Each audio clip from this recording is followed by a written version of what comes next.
านกำลังฟังสถานีวิทยุกระจายเสียง FM 104.5 เมกะเฮิรตซ์นะโมตัสสะภะคะวะโตอะระหะโตสัมมาสัมพุทธัสสะขอความนอบน้อมจงมีแด่องค์สมเด็จพระบรมศาสดาสัมมาสัมพุทธเจ้าพระธรรมและพระอริยสงฆ์สาวกทั้งหลายขอเจริญพรกับคณะสัตยาญาติโยมสาธุชนทุกท่านวันนี้อาตมาภาพก็จะได้นำเอาเรื่องของพระนางสามาวดีตอนที่7มาอธิบายชี้แจงแสดงให้กับคณะสัตยาญาติโยมสาธุชนทุกท่านดำเนินความว่าตถามาคันธิยาปิในการครั้งนั้นฝ่ายพระนางมาคันธิยาทรงดำริว่าเราทำสิ่งใดสิ่งนั้นก็มิได้เป็นอย่างนั้นกลายเป็นไปอย่างอื่นคราวนี้เราจะทำอย่างไรดีหนอจึงคิดได้อุบายอย่างหนึ่งขณะเมื่อพระราชาเสด็จไปทรงกีฬาในพระราชอุทยานได้ส่งพระราชสารไปให้แก่ท่านอาคือมาคันธิยพราหมณ์มีข้อความว่าคุณอาจงไปปราสาทของพระนางสามาวดีแล้วขอให้เปิดคลังผ้าและคลังน้ำมัน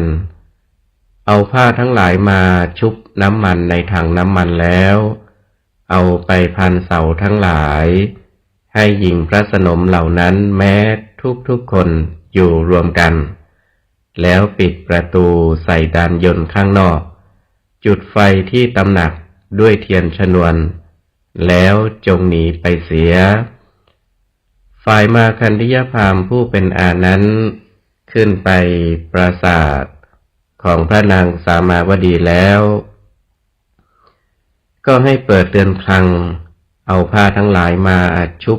ลงในถังน้ำมันแล้วก็เริ่มพันเสาทั้งหลายขณะนั้นหญิงพระสนมทั้งหลาย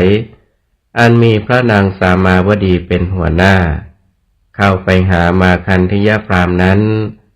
พลางพูดว่าคุณอานี่จะทำอะไรกันมาคันธิยพราหมณ์ตอบว่าคุณแม่ทั้งหลายพระราชารับสั่งให้เอาผ้าน้ำมันพันเสาเหล่านี้เพื่อทำให้มั่นคงธรรมดาในพระราชมณฑลนั้นการประกอบกรรมดีและการประกอบกรรมชั่วรู้ได้ยากอย่าพากันมาอยู่ใกล้ข้าพเจ้าเลยคุณแม่ทั้งหลายขั้นเรียนอย่างนี้แล้วก็เชิญหญิงพระสนมทั้งหลายที่มาหานั้นให้เข้าไปอยู่ในห้องแล้วปิดประตูใส่ดานยนต์ข้างนอกจุดไฟตั้งแต่ห้องเป็นต้นไปแล้วก็ลงจากปราสาทนี้ไปฝ่ายพระนางสามาวดีได้ประทานโอวาทแก่สตรีบริวารว่าการกำหนดรู้ชาติของเราทั้งหลายที่ท่องเที่ยวอยู่ในสังสารวัฏอันไม่มีเงื่อนต้นและที่สุดถูกไฟไหม้อยู่อย่างนี้ไม่ใช่เป็นสิ่งที่ทำได้ง่ายแม้ด้วยพระพุทธญาณพวกเจ้าจงเป็นผู้ไม่ประมาทเถิดพระสนมแม้เหล่านั้นเมื่อตำหนักกำลังไม่อยู่พากันมนสิการถึงพระกรรมฐานอันกำหนดเวทนาเป็นอารมณ์บางจำพวกก็ได้บรรลุสกทาคามิผลบางจำพวกก็ได้บรรลุอนาคามิผลสมด้วยพระบาลีที่พระธรรมสังคหากาจารย์กล่าวไว้ในคัมภีร์อุทานขุททกนิกายว่าครั้งนั้นแลภิกษุเป็นอันมาก กลับจากบิณฑบาตแล้วเวลาหลังอาหาร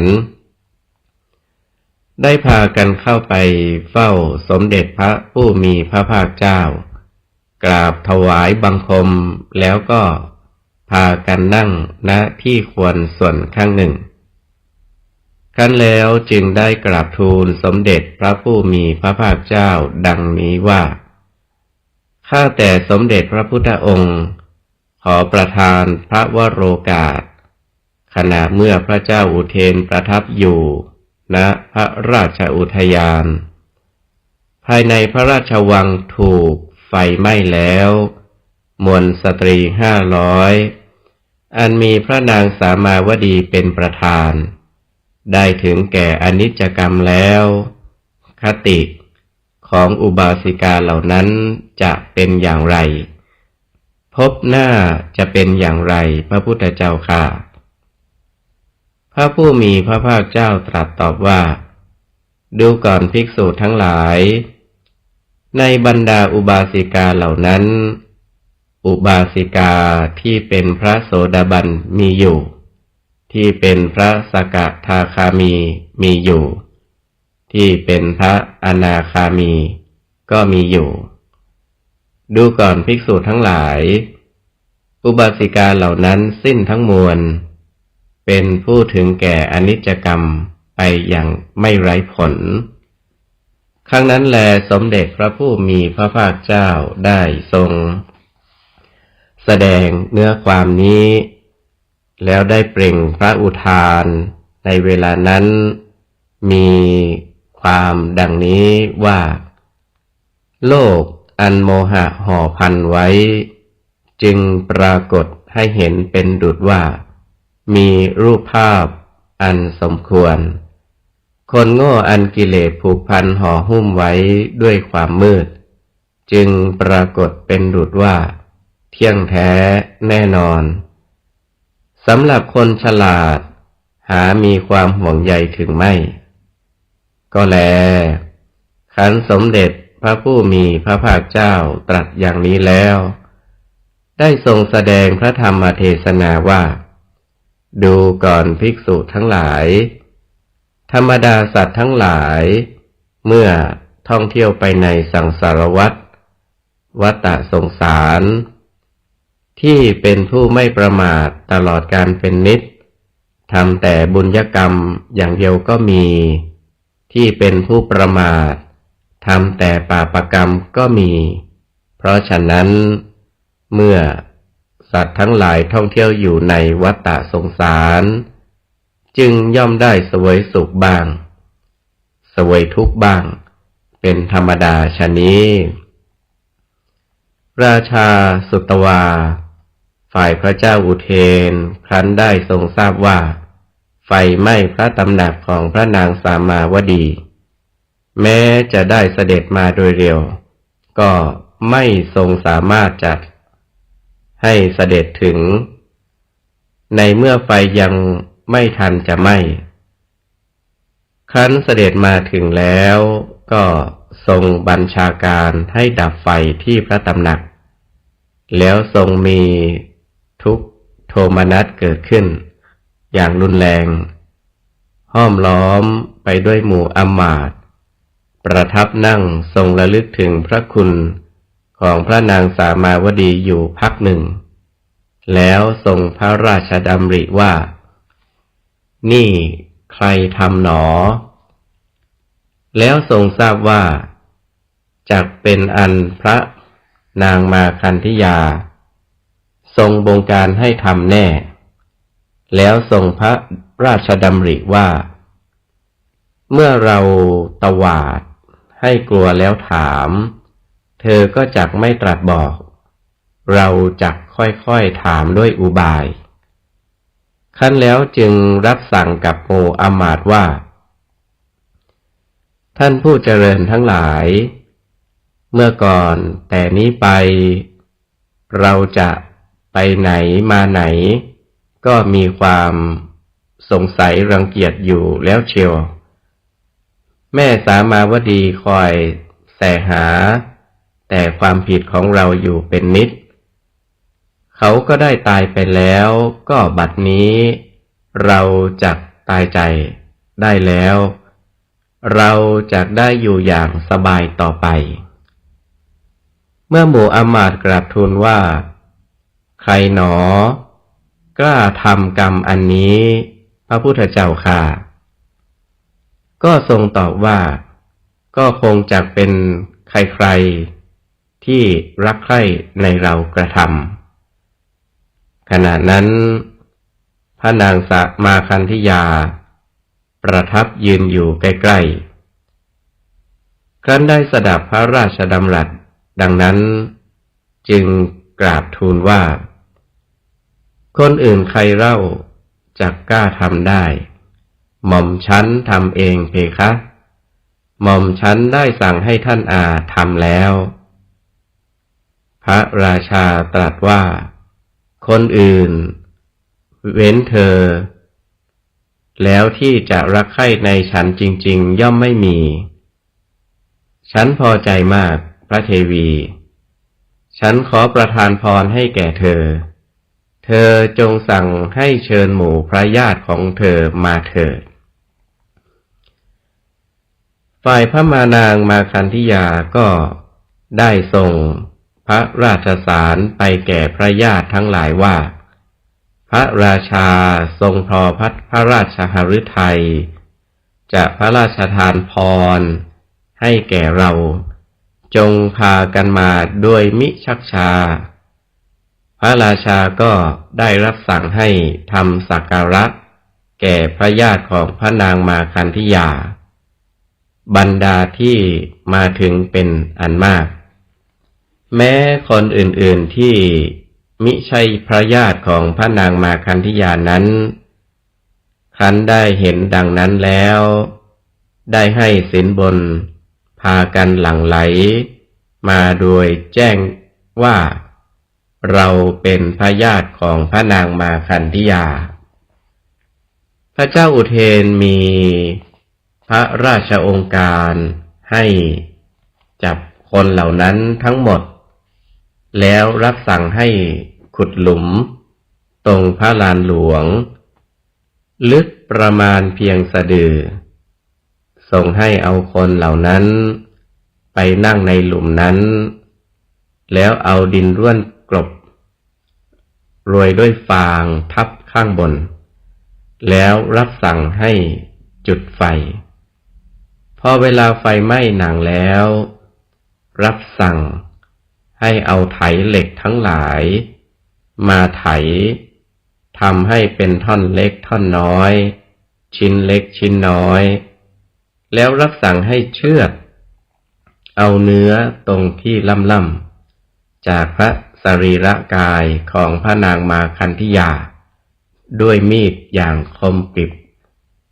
แล้วให้ยกกระทะน้ำมันขึ้นตั้งบนเตาให้ทอดเนื้อนั้นเหมือนอย่างทอดขนม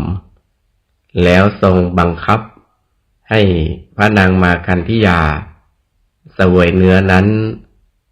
ด้วยประการฉะนี้อเทกะทิวสังธรรมสภายังภิกขุกถังสมุทธาเปสุงอยู่มาวันหนึ่งภิกษุทั้งหลายวิพากษ์วิจารณ์กันในโรงธรรมสภาว่าดูก่อนอาวุโสทั้งหลายความตายเช่นนี้ของอุบาสิกาผู้มีศรัทธาเลื่อมใสเห็นปานนี้ไม่สมควรจริงๆสมเด็จพระบรมศาสดาเสด็จมาแล้วตรัสถามว่าภิกษุทั้งหลายบัดนี้พวกเธอนั่งประชุมกันด้วยเรื่องอะไรเมื่อภิกษุทั้งหลายกราบทูลให้ทรงทราบแล้วได้ตรัสบอกแก่ภิกษุทั้งหลายว่าดูก่อนภิกษุทั้งหลายความตายครั้งนี้ของพวกสตรีทั้งหลายอันมีพระนางสามาวดีเป็นหัวหน้าไม่สมควรก็เพียงในชาตินี้แต่เขาทั้งหลายได้ประสบความตายอันสมควรแล้วแก่กรรมที่ตนได้ทำไว้ ในชาติก่อนนั่นเองภิกษุเหล่านั้นกราบทูลอาราธนาว่าสตรีเหล่านั้นได้ทำกรรมอะไรไว้ในชาติก่อนพระพุทธเจ้าค่ะขอพระพุทธองค์จงทรงพระกรุณาตรัสโปรดแก่ข้าพระพุทธเจ้าทั้งหลายด้วยเถิดจึงได้ทรงนำอตีตนิทานมาแสดงดังต่อไปนี้อติเตภาราณสิยังพรหมทัตเตรัชชังการเรนเตในอดีตการปางหลังเมื่อพระเจ้าพรหมทัตเสวยราชสมบัติอยู่ในกรุงพาราณสีมีพระปัจเจกพุทธเจ้ามาฉันเป็นการประจำอยู่ในกรุงพาราณสี8 องค์สตรีจำนวน500พากันอุปถากพระปัจเจกพุทธเจ้าเหล่านั้นบรรดาพระปัจเจกพุทธเจ้า8 องค์นั้น7 องค์พากันเสด็จไปสู่ป่าหิมพานต์องค์หนึ่งนั่งเข้าฌานสมาบัติอยู่ณป่าหญ้าแห่งหนึ่งใกล้ฝั่งแม่น้ำอยู่มาวันหนึ่งเมื่อพระปัจเจกพุทธเจ้าทั้งหลายเสด็จกลับไปหมดแล้วพระราชาได้ทรงพาสตรี500เหล่านั้นไปทรงกีฬาน้ำที่แม่น้ำสตรีเหล่านั้นพากันเล่นในแม่น้ำจนครึ่งวันครั้นขึ้นจากน้ำแล้วจึงหนาวมากอยากจะผิงไฟบอกกันว่าจงช่วยกันหาดูที่ก่อไฟของเราทีต่างคนต่างก็เที่ยวหาไปจึงได้เห็นป่าหญ้าที่พระปัจเจกพุทธเจ้านั่งเข้าฌานอยู่นั้นจึงพากันไปยืนล้อมแล้วก็จุดไฟด้วยเข้าใจว่าเป็นกองหญ้าครั้นเมื่อไฟไหม้หญ้ายุบหายไปแล้วก็ได้เห็นพระปัจเจกพุทธเจ้านั้นจึงปรึกษากันว่าพวกเราฉิบหายแล้วพระปัจเจกพุทธเจ้าของพระราชาของเราถูกไฟคลอกพระราชาทรงทราบแล้วก็จักทรงทำพวกเราให้ฉิบหายเท่านั้นเราจักเผาพระปัจเจกพุทธเจ้านั้นให้ไหม้เสียละเอียดไปหมดเลยครั้นแล้วสตรีทั้งหมดก็พากันไปขนฟืนมาแต่ละทิศแต่ละทางแล้วกองทัพบนพระปัจเจกพุทธเจ้าจนเป็นกองฟืนขนาดใหญ่แต่นั้นก็สุมกองฟืนนั้นแล้วก็พากันกลับไปด้วยเข้าใจว่าคราวนี้พระปัจเจกพุทธเจ้าคงจักไม่ละเอียดสมดังที่คิดกันไว้นั้นสตรีเหล่านั้นเป็นผู้ไม่มีความจงใจในครั้งแรกจึงไม่ถูกกรรมติดตามให้ผลในปัจจุบันแต่ด้วยความจงใจตั้งใจที่เกิดขึ้นในครั้งหลังจึงถูกกรรมติดตามมาณบัดนี้ก็พระปัจเจกพุทธเจ้าขณะที่อยู่ภายในสมาบัตินั้นถึงคนทั้งหลายจักขนฟืนมาสุมตั้งพันเล่มเกวียนก็ไม่สามารถจะทำให้แม้เพียงมีความอุ่นได้เพราะฉะนั้นพระปัจเจกพุทธเจ้านั้นครั้นถึงวันที่7ก็ได้ลุกขึ้นไปอย่างสบายเพราะทำกรรมนั้นสตรีเหล่านั้นถูกไหม้อยู่ในนรกตลอด100,000 ปีเป็นอันมากและด้วยผลวิบากของกรรมนั้นแล ก็ยังเหลืออยู่เมื่อไฟไหม้บ้านแล้วก็ถูกไฟคลอกโดยทำนองเดียวกันนี้ตลอด100 ชาติปุพกรรมของสตรีพระสนม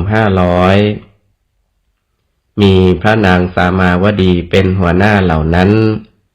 มีเนื้อความดังแสดงมานี้เอวังวุเตภิกขุปฏิปุจฉิงสุเมื่อสมเด็จพระบรมศาสดาทรงแสดงบุพกรรมของสตรีมีพระนางสามาวดีเป็นหัวหน้าจบลงแล้วอย่างนี้ภิกษุทั้งหลายได้กราบทูลถามต่อไปอีกว่าข้าแต่พระพุทธองค์นางกุชุตราเพราะกรรมอะไรจึงได้เป็นหญิงค่อมเพราะกรรมอะไรจึงเป็นผู้มีปัญญามากเพราะกรรมอะไรจึงได้บรรลุโสดาปัตติผลเพราะกรรมอะไรจึงเป็นหญิงรับใช้ของคนอื่นสมเด็จพระบรมศาสดาทรงแสดงบุพกรรมของนางกุชุตราแก่ภิกษุทั้งหลายว่าดูก่อนภิกษุทั้งหลายในสมัยที่พระราชาพระองค์นั้นนั่นแลเสวยราชสมบัติอยู่ณกรุงพาราณสีพระปัจเจกพุทธเจ้าองค์เดียวกันนั่นแหละท่านมีลักษณะค่อมเล็กน้อยครั้งนั้นหญิงอุปถากคนหนึ่งห่มผ้ากำพลเหมือนห่มจีวรแล้วถือขันทองเหมือนอุ้มบาตรทำท่าเป็นคนค่อม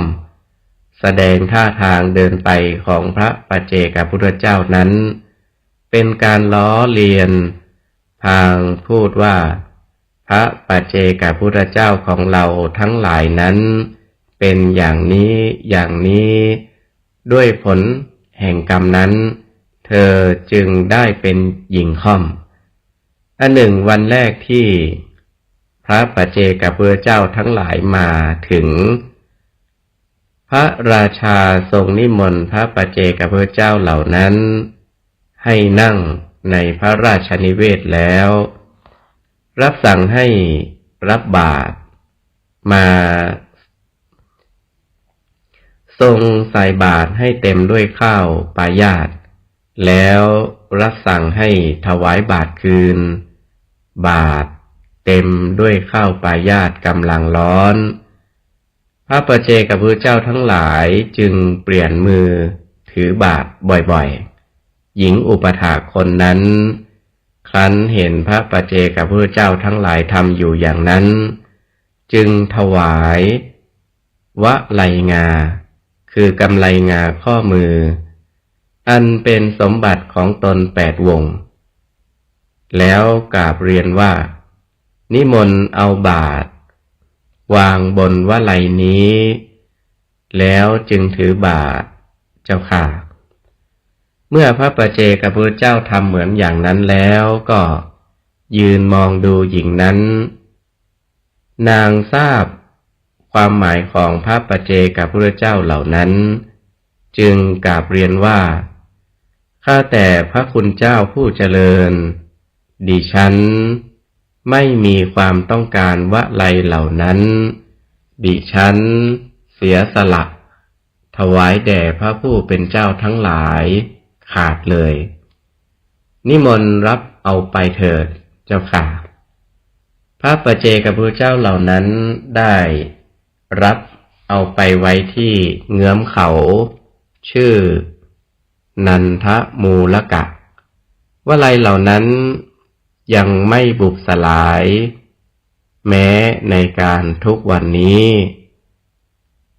ด้วยผลวิบากแห่งกรรมนั้นบัดนี้นางกุชุตรานั้น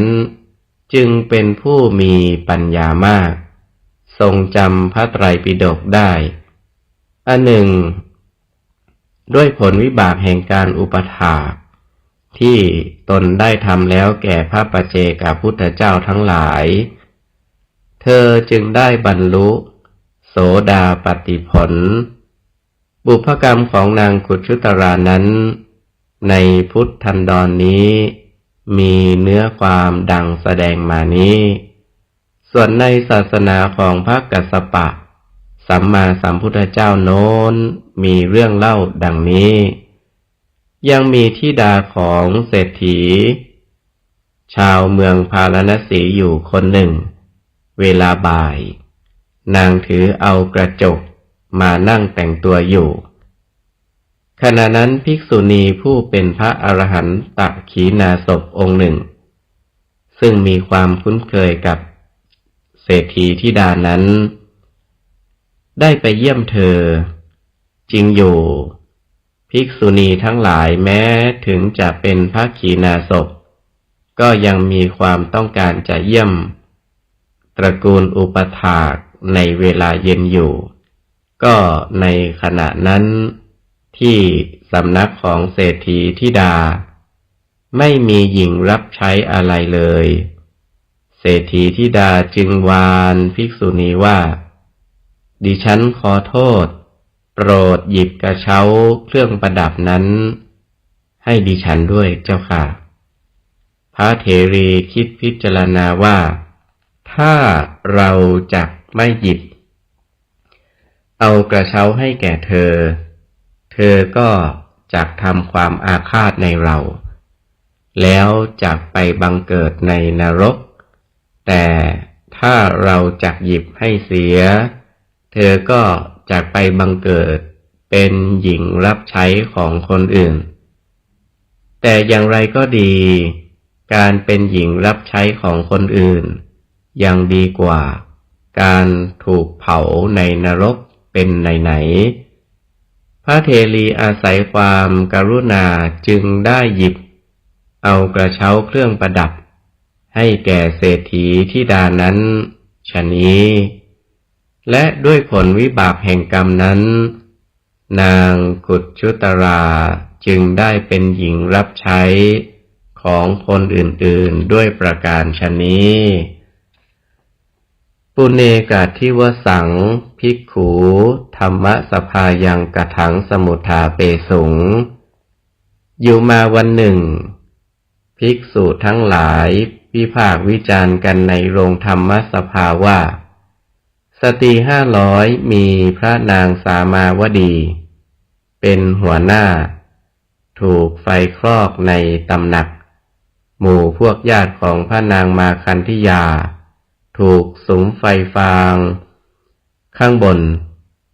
แล้วไถด้วยไถเหล็กพระนางมาคันธิยาถูกทอดด้วยน้ำมันเดือดในคนเหล่านี้พวกไหนหนอชื่อว่ายังเป็นอยู่พวกไหนชื่อว่าตายแล้วสมเด็จพระบรมศาสดาเสด็จมาตรัสถามว่าภิกษุทั้งหลายบัดนี้พวกเธอนั่งประชุมกันด้วยเรื่องอะไรเมื่อภิกษุทั้งหลายกราบทูลให้ทรงทราบแล้วจึงตรัสประทานพระโอวาทว่าดูก่อนภิกษุทั้งหลายชนเหล่าหนึ่งเหล่าใดเป็นผู้ประมาทแล้วชนเหล่านั้นแม้จะมีชีวิตอยู่ตั้ง100 ปีก็ชื่อว่าเป็นคนประมาทแล้วนั่นเองชนเหล่าใดเป็นผู้ไม่ประมาทแล้วชนเหล่านั้นแม้จะตายไปแล้วก็ชื่อว่ายังเป็นอยู่นั่นเองเพราะฉะนั้นพระนางมาคันธิยาเป็นอยู่ก็ดีตายแล้วก็ดีชื่อว่าเป็นคนตายแล้วสตรี500มีพระนางสามาวดีเป็นหัวหน้าผู้ไม่ประมาทแล้ว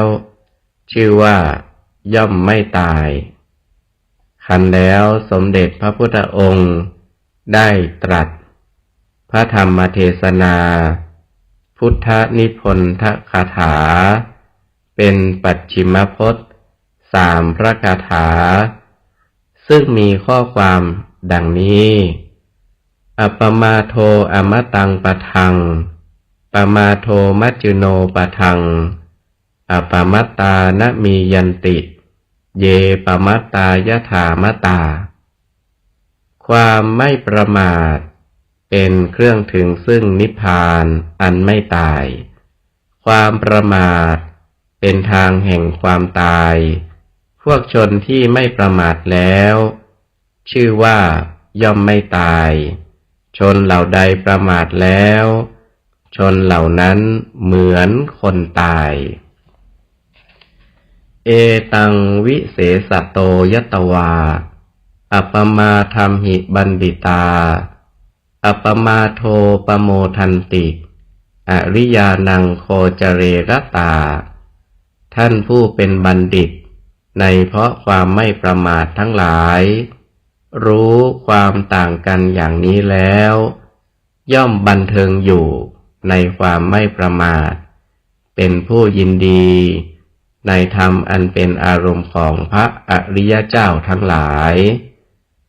เตชายิโนสัตติกานิจจังทันหะปรกมาผู้สันติทีรานิพพานัง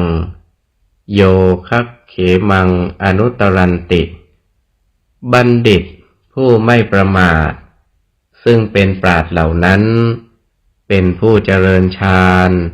มีความเพียรติดต่อกันมีความบักบั่นมั่นอยู่เป็นนิจย่อมได้ถูกต้องพระนิพพานอันเป็นธรรมขั้นสุดยอดปลอดจากกิเลสเครื่องประกอบไว้ในวัฏสงสารภิกษุทั้งหลายเป็นอันมากส่งญาณไปตามกระแสพระธรรมเทศนาโดยโยนิโสมนสิการเป็นอันดีในเวลาจบพระธรรมเทศนาก็ได้สำเร็จเป็นพระอริยเจ้าขั้นโสดาบันเป็นต้นพระธรรมเทศนาได้เป็นประโยชน์แก่มหาชนเป็นอันมากด้วยประการฉะนี้แลลำดับนี้จะได้วิสัชนาอธิบาย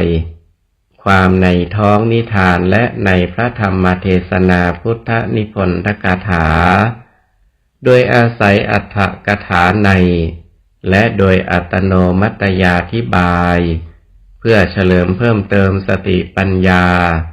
ฉลองศรัทธาบารมีเพิ่มพูนกุศลบุญญราศี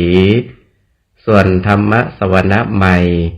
แก่ท่านสาธุชนพุทธบริษัททั้งหลายสืบต่อไปนิทานเรื่องนี้ถึงจะได้นามว่าเป็นเรื่องพระนางสามาวดีก็ตามแต่บุคคลที่เป็นตัวการสำคัญหรือที่เรียกว่าเป็นพระเอกในเรื่องนั้นได้แก่พระเจ้าอุเทนผู้ครองกรุงโกสัมพีพระเจ้าอุเทนนั้นมีพระอัครมเหสีรวมถึง3 องค์คือพระนางสามาวดีที่1พระนางวาสุรทัตตาที่2และพระนางมาคันธิยาที่3เพราะฉะนั้นในเนื้อเรื่องจึงได้พรรณนาถึงการบังเกิดขึ้นของบุคคลทั้ง4มีพระเจ้าอุเทนเป็นต้นตามลำดับดังนี้พระเจ้าอุเทนนั้นเป็นพระราชโอรสของพระเจ้าปรันตปะผู้ครองกรุงโกสัมพีและได้เป็นพระโอรสบุญธรรมของอัลละกัปปะดาบทซึ่งเคยครองกรุงอัลละกัปปะโดยมีเรื่องว่ามีพระเจ้าแผ่นดิน2 พระองค์ได้เป็นพระสหายกันคือพระเจ้าอัลละกัปปะผู้ครองแว่นแคว้นอัลละกัปปะพระเจ้าเวททีปกะผู้ครองแว่นแคว้นเวททีปกะทั้ง2 พระองค์ทรงสละราชสมบัติออกทรงผนวดเป็นดาบทแล้วทรงแยกกันไปประทับบำเพ็ญสมณธรรมอยู่คนละภูเขาซึ่งอาจมองเห็นกันได้ด้วยแสงไฟในเวลากลางคืนต่อมาเวททีปกะดาบท ได้ถึงแก่มรณกรรม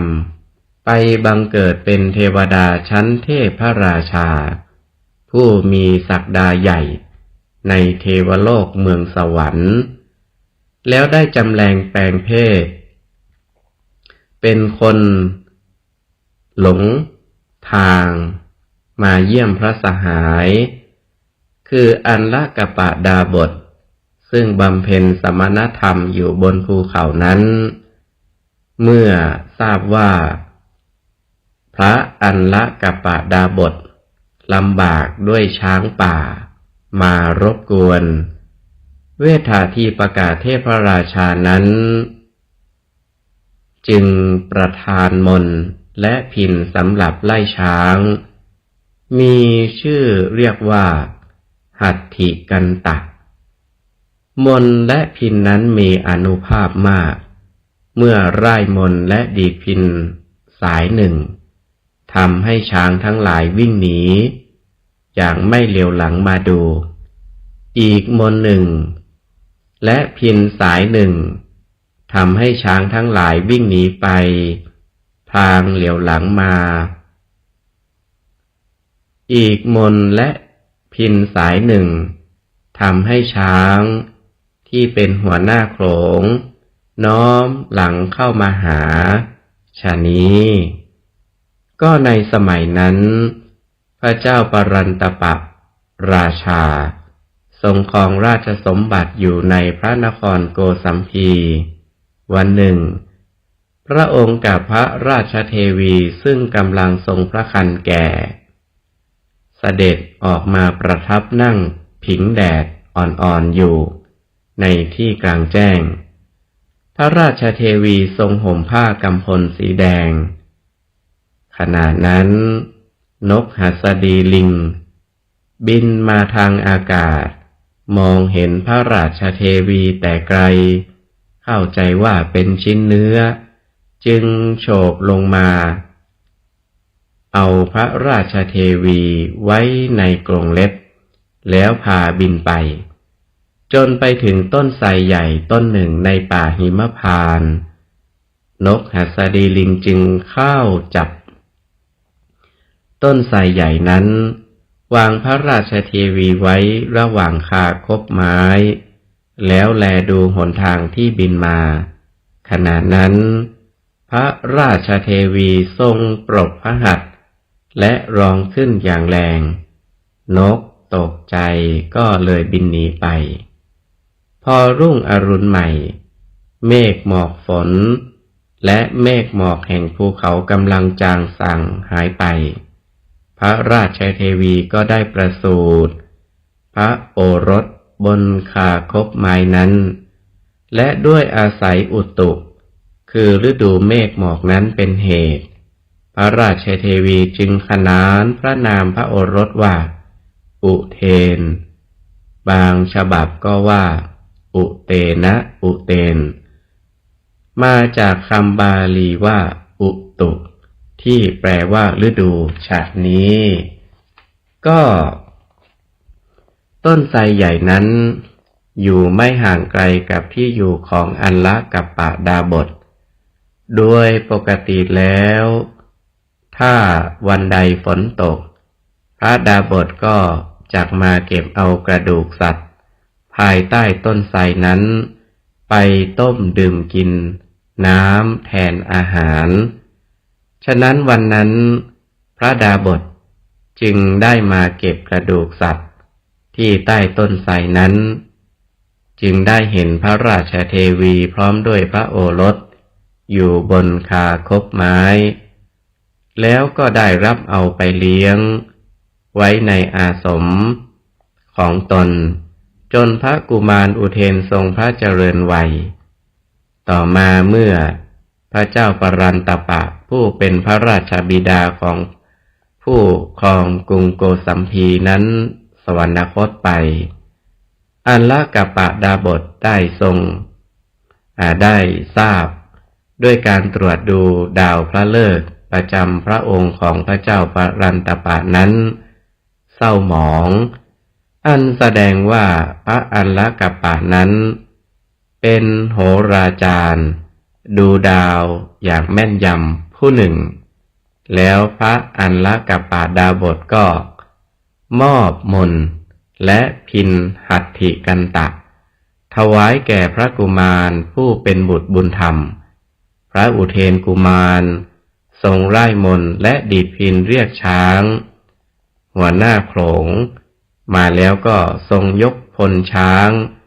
ไปยึดเอาพระราชสมบัติในพระนครโกสัมพีจึงได้ทรงครองราชสมบัติในกรุงโกสัมพีสืบราชสันตติวงศ์ทรงพระนามว่าพระเจ้าอุเทนสืบมาด้วยประการฉะนี้ตอนต่อไปกล่าวถึงการก่อนแต่นางสามาวดีจะมาเป็นอัครมเหสีของพระเจ้าอุเทนโดยพรรณนาถึงการบังเกิดขึ้นของมหาเศรษฐีประจำกรุงโกสัมพีเสียก่อนความว่าเมื่อแว่นแคว้นอัลละกัปปะมีพระอัลละกัปปะดาบท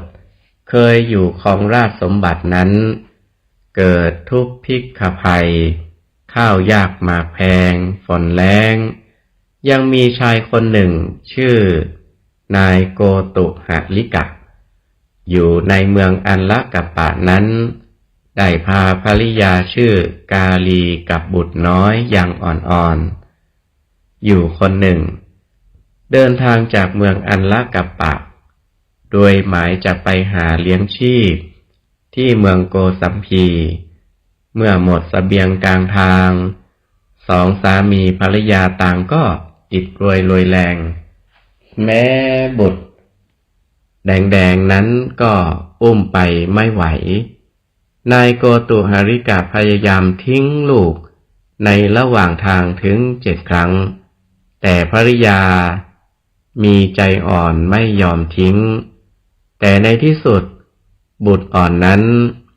ก็ได้ชอกช้ำถึงแก่มรณกรรมไปในระหว่างทางส่วนสองสามีภรรยาได้เดินทางไปถึงตระกูลนายโคบาลคือคนเลี้ยงโคนมขายในเมืองโกสัมพีซึ่งเป็นตระกูลที่มีเมตตากรุณาและมีศรัทธาเลื่อมใสได้อุปถากพระปัจเจกพุทธเจ้าองค์หนึ่งประจำตระกูลอยู่เป็นนิจนายโคบาลจึงได้ให้ทานข้าวปายาตแก่สองสามีภริยานั้นนายโกตุหริกะผู้สามีรับประทานอาหารเข้าไปมากเพราะหิวโหยมาตั้ง 7-8 วันแล้วตกถึงกลางคืนอาหารไม่ย่อยก็เลยถึงแก่กรรมไปขณะก่อนจะถึงแก่กรรมนั้นได้เห็นนายโคบาลให้ข้าวแก่แม่สุนัขแล้วก็ยินดีว่าแม่สุนัขนี้มีบุญจริงหนอจึงได้บังเกิดในครรภ์สุนัขนั้นส่วนแม่กาลีผู้ภริยานั้นเล่าก็คงมอบตัวเป็นลูกจ้างในบ้านของนายโคบาลนั้นและได้ทำบุญแก่พระปัจเจกพุทธเจ้าตามมีตามเกิดตามกำลังของตนต่อมาแม่สุนัขนั้นคลอดลูกโทนตัวเดียวนายโคบาลมีความรักมากยกนมของแม่โคตัวหนึ่งให้เป็นอาหารของลูกสุนัขนั้นเมื่อลูกสุนัขนั้นเติบโตแล้วเป็นสัตว์ฉลาดมากนายโคบาลใช้ไปนิมนต์พระปัจเจกพุทธเจ้าแทนตนและพระปัจเจกพุทธเจ้านั้นได้ให้ข้าวแก่สุนัขนั้นวันละก้อนเสมอเป็นนิจตลอดมามันจึงมีความรักในพระปัจเจกพุทธเจ้านั้นเป็นอันมากอยู่มาวันหนึ่งพระปัจเจกพุทธเจ้าลานายโคบาลไปทำจีวรที่ป่าหิมพานต์ภูเขาคันธมาศขณะที่พระปัจเจกพุทธเจ้าเหาะขึ้นสู่อากาศจากไปนั้นสุนัขเห่าหอนตามด้วยความรักความอาลัยพอพระปัจเจกพุทธเจ้าลับสายตาไป ก็ใจแตกตายแล้วได้ไปบังเกิดบนสวรรค์ชั้นดาวดึงส์พิภพด้วยอานิสงส์ที่เห่าหอนถึงพระปัจเจกพุทธเจ้าด้วยความรักความจงรักภักดีเป็นที่สุดนั้นเมื่อเทวบุตรพูดเพียงกระซิบที่หูเสียงได้ดังขึ้นถึง16 โยชน์เสียงพูดธรรมดาก้องกังวานไปทั่วเทพนครซึ่งมีความกว้างถึง1,000 โยชน์ด้วยเหตุนั้นจึงได้มีนามว่าโคสกเทพบุตรอยู่มาไม่นานโคสกเทพบุตรนั้นมัวสนุกสนานเพลิดเพลินอยู่ในกามคุณจนเผลอสติไม่ได้บริโภคอาหารก็เลยจุติลงมาถือปฏิสนธิในครรภ์ของหญิงนครโสภิณีคนหนึ่งในพระนครโกสัมพีครั้นอยู่มาท่วนทศมาศ10 เดือน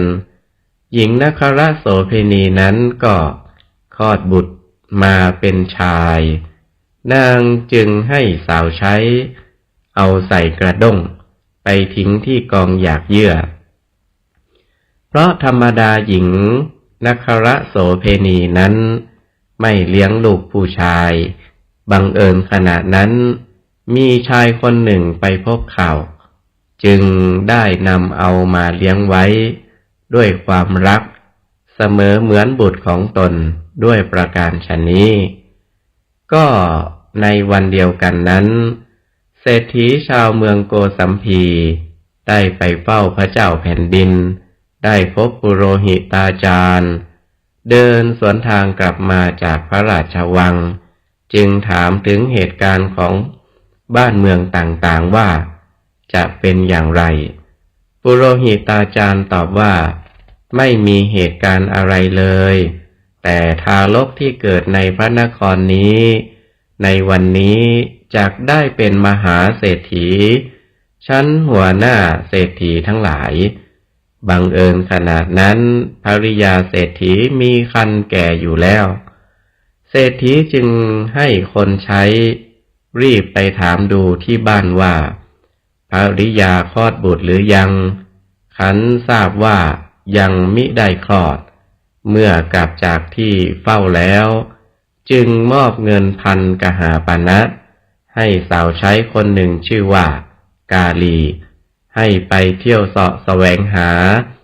ไถ่เอาทารกที่เกิดในวันนี้ภายในพระนครแม่กาลีได้ไปเห็นทารกบุตรหญิงโสเภณีนั้นจึงได้ไถ่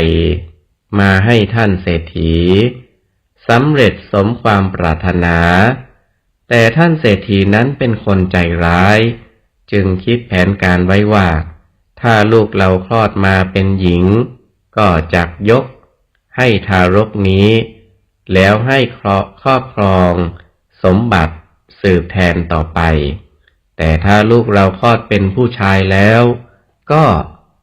จักให้ฆ่าทารกนั้นเสียต่อมาภรรยาของท่านเศรษฐีคลอดบุตรมาเป็นชายท่านเศรษฐีจึงได้คิดอุบายที่จะฆ่าทารกนั้น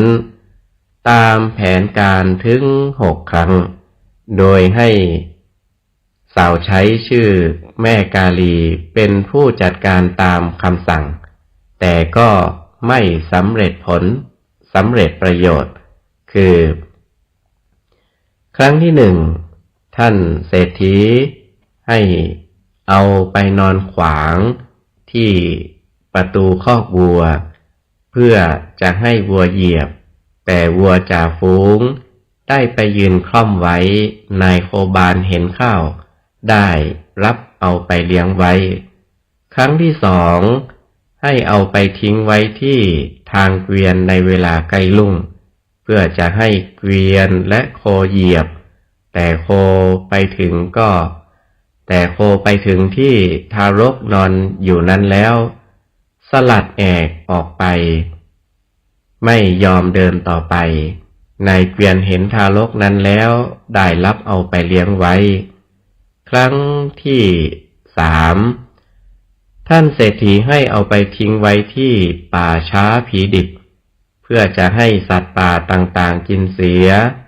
แต่แม่แพะไปยืนคุกเข่าให้กินนมคนเลี้ยงแพะเห็นข้าวจึงเอาไปเลี้ยงไว้ครั้งที่4ท่านเศรษฐีให้เอาไปโยนทิ้งที่เหวสำหรับทิ้งโจรเถากระพังโพมที่คลุมอยู่บนยอดไผ่รองรับไว้ช่างสารเสื่อลำแพนไปพบข้าวได้นำเอาไปเลี้ยงไว้เมื่อท่านเศรษฐีพยายามจะฆ่าทารกนั้นด้วยอุบายต่างๆอย่างนี้แต่ก็ไม่เป็นผลสำเร็จตามความปรารถนาทารกนั้นจึงเจริญวัยขึ้นโดยลำดับและได้ชื่อว่าโคสกะตามชื่อเดิมส่วนบุตรชายของท่านเศรษฐีนั้นก็เจริญวัยเติบโตเป็นคู่เล่นกันมาครั้งที่5ท่านเศรษฐีได้ขอให้นายช่างเผาหม้อซึ่งเป็นเพื่อนกันจับบุตรที่เลวทรามของตนมาฆ่าแล้วเผาเสียในเตาเผาหม้อแล้วสั่งความให้เด็กโคสกะนั้นไปบอกนายช่างหม้อให้ทำงานตามที่ตกลงกันไว้นั้นให้สำเร็จแต่บังเอิญบุตรชายเศรษฐีรับอาสาไปแทนโดยขอให้เด็กโคสกะเล่นครีเพื่อจะเอาชนะกับเพื่อนเด็กๆด้วยกันแทนตนเพราะได้แพ้เพื่อนไปมากแล้วนายช่างเผาหม้อจึงได้ฆ่าบุตรชายในอกของเศรษฐีแล้วเผาเสียตามคำสั่งของท่านเศรษฐีทำให้ท่านเศรษฐีเกิดความเศร้าโศกเสียใจเป็นอันมากข้อนี้ตรงกับสุภาษิตที่ว่าให้ทุกข์แก่ท่านทุกข์นั้นถึงตัวแต่ถึงอย่างนั้นท่านเศรษฐีก็หาได้เห็นโทษของตนไม่ยังได้พยายามที่จะทำลายล้างเด็กโคสกะนั้นให้จงได้จึงถึงครั้งที่6นี้ได้ทำจดหมายถึงนายเสมียนของตนซึ่งเป็นคนเก็บสวยอยู่ในหมู่บ้านหลายร้อยหลังคาเรือนใจความว่าให้ฆ่าบุตรที่ชั่วช้านี้หมกหลุมเสียแล้วให้นายโคสกะนั้นนำไปโดยให้ขอดจดหมายนั้นไว้ที่กับชายผ้าและสั่งให้นายโคสกะนั้นไปแวะรับประทานอาหารเช้าที่บ้านของเศรษฐีชาวชนบทซึ่งเป็นสหายกันก็เศรษฐีนั้นมีธิดาอยู่คนหนึ่งอายุราว 15-16 ปีได้ช่วยแปลงสารเสียใหม่โดยขณะที่นายโคสกะนั้นรับประทานอาหารเสร็จแล้วพักผ่อนนอนหลับอยู่เศรษฐีธิดาได้ย่องเข้ามาหยิบเอาหนังสือที่ชายผ้าไปอ่านดูทราบว่าเป็นหนังสือสั่งให้ฆ่าตัวเองจึงฉีกทิ้งแล้วเขียนข้อความขึ้นใหม่ซึ่งมีใจความว่าให้นายเสมียนเก็บสวยมาจากบ้านสวยแล้วปลูกบ้านขึ้นในท่ามกลางหมู่บ้านสวยนั้นแล้วให้จัดการทำงานมงคลสมรสกับธิดาของเศรษฐีชาวชนบทนายเสมียนประจำหมู่บ้านสวยได้จัดการตามคำนั้นจึงส่งข่าวให้ท่านเศรษฐีทราบด้วยประการฉะนี้ท่านเศรษฐีชาวเมืองโกสัมพีเมื่อได้ทราบเหตุการณ์อันตรงกันข้ามกับความมุ่งหมายของตนเช่นนั้นก็มีความทุกข์โทมนัสโศกเศร้าเสียใจเป็นอันมาก ประกอบด้วยโศกเศร้าถึงบุตรที่ถึงแก่มรณกรรมไปแล้วจึงทำให้ท่านเศรษฐีเกิดเป็นโรคอติสารคือโรคลงแดงรากเป็นโลหิตในที่สุดมีความปรารถนาอยากจะพบนายโคสกะจึงสั่งให้ไปตามนายโคสกะให้มาหาเมื่อนายโคสกะกับภริยามาก็ถึงเวลาที่ท่านเศรษฐีป่วยหนักมีกำลังน้อยจึงได้ถึงแก่อนิจกรรมลงในการต่อมามหาชนทั้งหลายได้นำความขึ้นกราบทูลพระเจ้าอุเทนพระเจ้ากรุงโกสัมพีให้ทรงทราบพระเจ้าอุเทนรับสั่งให้ทำการฌาปนกิจศพของท่านเศรษฐีแล้วจึงตรัสถามว่าท่านเศรษฐีมีบุตรหรือธิดาอยู่หรือไม่ครั้นได้ทรงทราบว่าท่านเศรษฐีมีบุตรอยู่คนหนึ่งชื่อนายโคสกะดังนั้นจึงได้ทรงพระกรุณาโปรดแต่งตั้งให้นายโคสกะเป็นเศรษฐีประจำกรุงโกสัมพีสืบแทนบิดาต่อไปวันนี้อาตมาภาพได้นำเอาเรื่องของพระนางสามาวดีซึ่งเป็นตอนที่7มาอธิบายชี้แจงกับญาติโยมก็สมควรแก่เวลาขออำนาจคุณพระรัตนตรัยคือคุณของพระพุทธเจ้าคุณของพระธรรมและคุณของพระอริยสงฆ์บุญกุศลที่ญาติโยมสาธุชนทุกท่านได้สั่งสมบำเพ็ญมาจงเป็นตบะเป็นเดชะเป็นภลวะปัจจัยหนุนนำให้ญาติโยมสาธุชนทุกท่านจงมีแต่ความสุขกายสุขใจเจริญด้วยจตุรพิธพรชัย4ประการกล่าวคือมีอายุวันนะสุขภาละปฏิภาณธนสารสมบัติมีความเจริญก้าวหน้าในธรรมะขององค์สมเด็จพระสัมมาสัมพุทธเจ้าทุกท่านทุกคนเทอญ